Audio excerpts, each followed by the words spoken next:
নতুন যুদ্ধজাহাজ উদ্বোধনে ব্যর্থ হয়েছে উত্তর কোরিয়া। ৫,০০০ টন ওজনের সেই শক্তিশালী ডেস্ট্রয়ারটি পানিতে নামানোর আগেই দুর্ঘটনার কবলে পড়ে যুদ্ধযানটি। এ ঘটনায় ক্ষোভে ফুঁসছেন দেশটির সর্বোচ্চ নেতা কিম জং উন। দেশ ভাবমূর্তি ক্ষুণ্ণ হয়েছে দাবি করে সংশ্লিষ্ট কর্তৃপক্ষকে সর্বোচ্চ শাস্তি দেওয়ার হুঁশিয়ারি দিয়েছেন তিনি।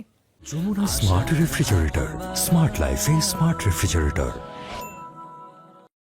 উত্তর কোরিয়ার নৌবহরে যুক্ত হওয়ার কথা ছিল ৫,০০০ টন ওজনের শক্তিশালী যুদ্ধজাহাজে। জাঁকজমক উদ্বোধনী অনুষ্ঠানে উপস্থিত হয়েছিলেন দেশটির সর্বোচ্চ নেতা কিম জং উন। কিন্তু শেষ পর্যন্ত উদ্বোধন না করেই চলে যেতে বাধ্য হন কিম।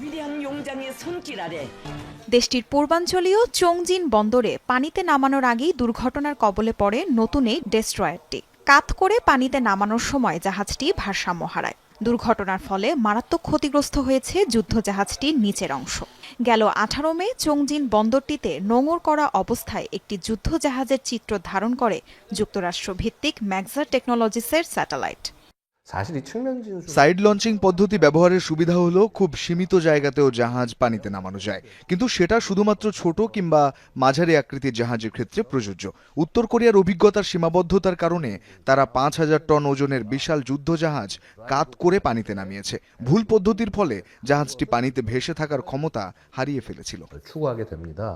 উত্তর কোরিয়ার সামরিক বাহিনীর গুরুত্বপূর্ণ মিশন ব্যর্থ হওয়ায় দেশের ভাবমূর্তি নষ্ট হয়েছে বলে ক্ষোভ ঝেড়েছেন কিম জং উন। সন্ত্রাসী কর্মকাণ্ডের সাথে তুলনা দিয়ে কিম দায়িত্বরতদের চড়া মাশুল দিতে হবে বলেও হুঁশিয়ারি দেন। সেই সাথে আগামী জুন মাসের মধ্যে যুদ্ধজাহাজটি পুনরায় মেরামতের আলটিমেটামও বেঁধে দেন তিনি। উত্তর কোরিয়ার শক্তিশালী ডেস্ট্রয়ার উদ্বোধনে পুরো বিষয়টি গোয়েন্দা তথ্য ব্যবহার করে পর্যবেক্ষণ করা হচ্ছে বলে জানিয়েছে প্রতিবেশী দেশ দক্ষিণ কোরিয়া।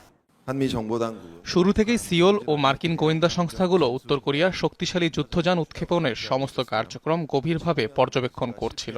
তাদের মিশন ব্যর্থ হয়েছে, সমুদ্রে উল্টো হয়ে পড়ে আছে। আকার ও সক্ষমতা বিবেচনায় ধারণা করা হচ্ছে যুদ্ধজাহাজটি চো হিয়ন যুদ্ধজাহাজের সমতুল্য। গেল মাসে চো হিয়ন নামে আরেকটি মাল্টিপারপাস ডেস্ট্রয়ার উদ্বোধন করে পিয়ংইয়ং। উত্তর কোরিয়ার নিজস্ব প্রযুক্তিতে তৈরি সে যুদ্ধজাহাজের ওজনও ছিল ৫,০০০ টনের বেশি। ৮২টির বেশি ক্ষেপণাস্ত্র ছোড়ার পাশাপাশি পারমাণবিক মিসাইলও উৎক্ষেপণে সক্ষম চো হিয়ন। তাসরিয়ান সোবহান, যমুনা নিউজ।